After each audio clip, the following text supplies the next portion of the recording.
बोईसर पोलिसांनी अंमली पदार्थाच्या विरोधात मोठी मोहीम उघडली आहे. बोईसर बस डेपो परिसरातून एका 51 वर्षीय महिलेला सुमारे 3 किलो गांजासह अटक केली आहे. अटक करण्यात आलेल्या महिलेचं नाव सविता शिव बहादूर सिंग असून ती बोईसरमधील बोमलपाडा कृष्णानगर येथील रहिवासी आहे. गुप्त माहितीच्या आधारे बोईसर पोलिसांनी सकाळी 10 वाजण्याच्या सुमारास बस डेपो परिसरात सापळा रचून ही कारवाई केली.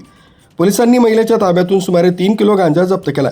संबंधित महिलेवर अंमली पदार्थ प्रतिबंधक कायद्यानुसार गुन्हा दाखल करण्यात आला. ही महिला इतक्या मोठ्या प्रमाणात गांजा कुठून घेऊन आली होती आणि ती कोणाला विक्री करणार होती याचा सखोल तपास आता बोईसर पोलीस करीत आहेत. बोईसर परिसरात वाढत्या अंमली पदार्थांच्या तस्करीला आळा घालण्याच्या दृष्टिकोनातून पोलिसांनी केलेली ही कारवाई अत्यंत महत्त्वाची मानली जाते.